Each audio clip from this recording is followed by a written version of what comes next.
Oke, halo guys, welcome back to Muda Belajar Investasi, teman trading dan investasi kalian. Seperti biasa kita akan membahas beberapa saham yang bisa kita jadikan incaran untuk beberapa hari ke depan. So, teman-teman langsung aja kita ke chartnya. Oke, teman-teman, hari ini kita ngeliat bahwa IHSG ditutup melemah 0,55% seperti yang kita bahas ya di 2 hari yang lalu bahwa IHSG akan sideways di area seperti ini ya. Dan pas banget hari ini supportnya ketahan di area kotak terakhir di sini 6835 ya. Terus bersyukurnya ya ada buyer yang lawan gitu ya akan sideways begini terus lah. Hopefully dia nggak breakdown ke bawah ya, hopefully dia break out ke atas karena dia bikin pattern reversal supaya beneran bisa nih ngebreak 6980-an ya. Kalau misalnya kita ngelihat sendiri volume transaksi hari ini juga kecil, cuman 9,3 triliun. Ini mana kemarin 10, 11 ya masih kecil lah. Tapi ya bersyukur karena penurunan ini low volume jadi ya agak baik ya karena kenaikannya lebih besar volumenya. Nah, sekarang kita mau bahas aja saham-saham yang mau kita bahas. Yang pertama kita mau bahas ini sektor properti gitu teman-teman. Yang pertama kita mau cek itu SMRA ya. Jadi gue ngelihat bahwa sektor properti kelihatannya sudah cukup menarik nih kelihatannya. Dan SMRA nih ya kita akan bahas.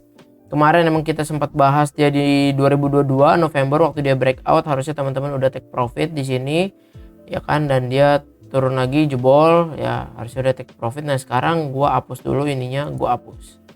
Nah, yang kita ngeliat sekarang untuk viewsnya SMRA waktu lalu di November analisa kita, dia membuat pattern reversal double bottom ini, dia masih berada di bawah MA 200. Dan sekarang SMRA udah berada candle di atas MA 200 yang which is good. Dan kalau misalnya kita ngelihat di sini, dia ada juga pattern reversalnya ya. Pattern reversalnya bisa dibilang triple bottom gitu ya. Versi yang udah berada candle di atas MA 200 ya. Gue udah sempat lihat ini dia SMRA ini dan gue pasang alarm di sini 660. Karena waktu kemarin tanggal 3 dia hampir mencapai itu. Dia 655 tapi enggak lewat. Dia akhirnya ya belum. Kenapa 660? Ya waktu pastiin dia breakout gitu ya, breakout dari resistance dia di sini tuh. 660 ini 655. Kalau 660 bisa di break ya good. Nah, sekarang pertanyaannya apakah SMRA layak? Nah, kita melihat dari MACD bagus, MACD-nya golden cross dan terus naik ke area plus. Sedangkan stokastiknya dead cross turun ke bawah. Nah, penurunan si SMRA hari ini 1,56% ya. Ya bagus, yang penting dia nggak jebol dari 615 karena 615 adalah support dia yaitu MA 200. Kalau dia berhasil bertahan di atas itu, menurut gua SMRA bagus buat kita pertimbangkan. Coba sekarang kita ngelihat ke sini ya, Broxum. SMRA hari ini small akum, lihat tuh teman-teman bisa lihat penurunannya masih cukup baik sih. Kalau untuk foreign net sell tuh 1,2. Nah, kita ngelihat di sini tuh net sell 1,2 ya. Dan bid offernya juga lebih rame over gitu. Jadi emang ada tekanan jual ya, terutama foreign. BK aja buang bareng 1,3 tapi CC akumulasi, dan ini total semua masih akumulasi loh ya. Domestik CC YP masih beli si SMRA ini. Udah mulai ada tanda-tanda pemulihan sih menurut gua. Jadi kalau untuk SMRA sendiri strategi yang paling yang gua akan lakukan pasti tunggu dia breakout 660. Dan kalau misalnya kita ngelihat, kita gambarin di sini supportnya ya, triple bottom yang dia bentuk. Kita lihat deh targetnya si SMRA tuh sampai mana sih kalau breakout. Targetnya itu bisa sampai 770. Ini kan target triple bottomnya ya. Nah, kita nggak ngomongin ke target ini dulu, kita ngeliat resistance yang menghalang si SMRA aja di area sini. Oke. Nah, di 730. Jadi kalau misalkan emang floating profit ya udah tinggal trailing stop aja. Kalau misalnya dia nyampe 770 ya kita TP, kalau dia pas di 730 dia balik turun ya jual. Ya TSL aja gitu ya. Nah, ada resistance lagi, resistance minor yang ada di sini tuh teman-teman bisa lihat. Ini tuh di area 685. Ya, tapi ini minor sih. Ya, oke lah, bisa dijadikan nyalain trailing stop.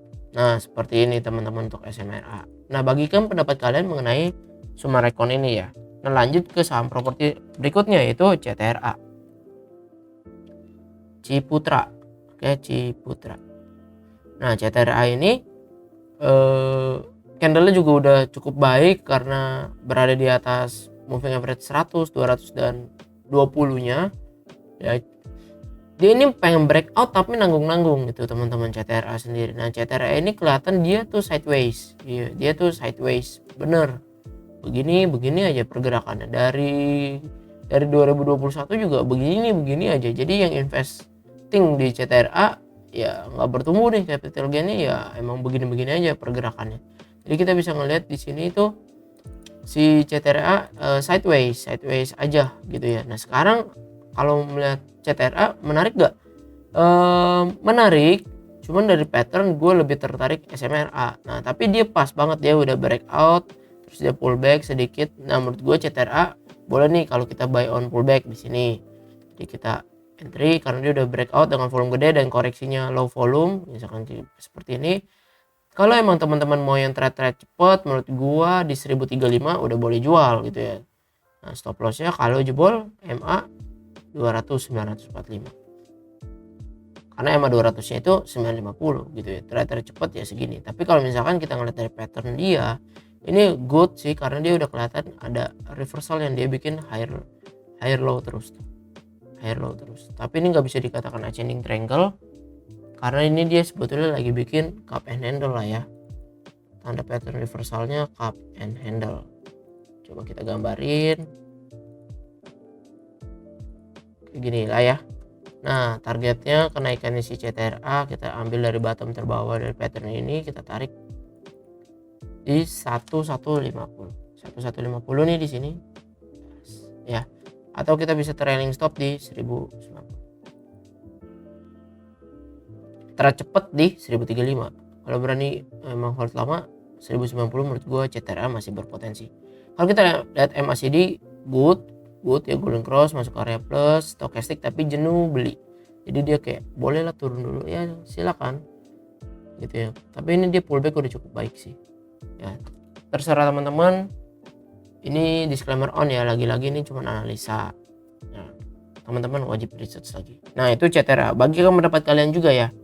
Nah, terus mau bahas LPKR, Lippo Karawaci. Nah, si Lippo Karawaci ini berbeda dengan CTRA dan SMRA. Ini saham masih downtrend. Ya, ini saham masih downtrend banget tuh. Tapi akhir-akhir ini dari Januari udah kelihatan si Lippo ini pengen reversal gitu ya. Dia naik tak. Tapi dari pattern belum kebentuk apa-apa. Itu belum kebentuk gimana. Nah, tapi kalau misalnya kita lihat dari minor ya, ini kita lihat tarik lebih dalam, dia emang bikin pola cup and handle kecil tipis dan baru aja breakout kemarin. Dan hari ini pullback. Ya, teman-teman bisa ngeliat di sini. Ini handle-nya tipis ya. Terus ini cup-nya. Breakout ya. Kita lihat nih target dari cup and handle yang kecil ini. Kita tarik. Nah, targetnya itu ke 96, 95 ini kalau bisa kita katakan ini juga adalah resistance kuat dia, dan ini bakal support-supportnya yang sering kesentuh. Apakah Lippo bisa ke 96? Mungkin bisa, tapi dia harus melalui resistance yang cukup besar di 91, yaitu moving average 100.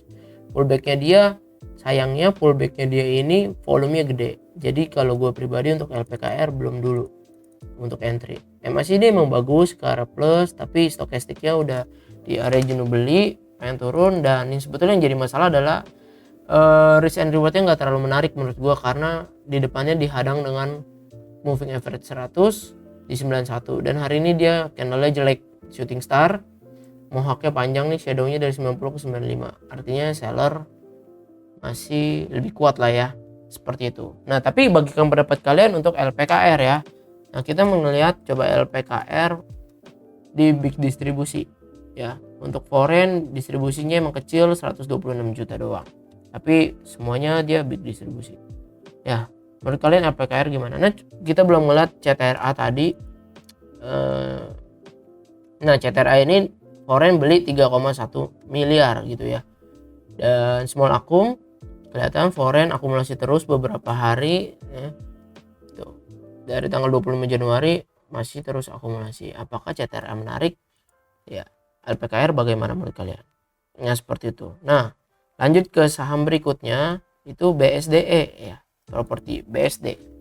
Nah, si BSD ini patternnya kelihatan sedikit kurang lebih sama kayak SMRA ya teman-teman, kayaknya iya hampir mirip. Dia baru banget breakout MA 200, terus dari sideways begini, dia sidewaysnya konsolidasinya mepet-mepet nih, nah kayak begini. Nah, terus dia breakout ya dari sidewaysnya dia yang begini, dan pullback ya, pullbacknya low volume. Tadi maunya sih nunggu pullback ke 950, cuman kayaknya dia batas di sini dah, karena di sini tuh ada high-nya di 960. Coba kita tarik kotaknya, tak pas banget dia pullback di 960 dengan low volume. Kalau teman-teman aliran buy on pullback, boleh juga nih beli di sini karena low volume ya. Terus targetnya gimana? Targetnya kita ngeliat dari pola selama dia sideways saja. Kita tarik ke 1035. Nah, kita nggak ngomong ke 1035 dengan cara mentah-mentah. Kita ngeliat historical sebelumnya. Historical sebelumnya itu di sini. High dia itu di 1015. Maka dari itu ini udah area-area take profit.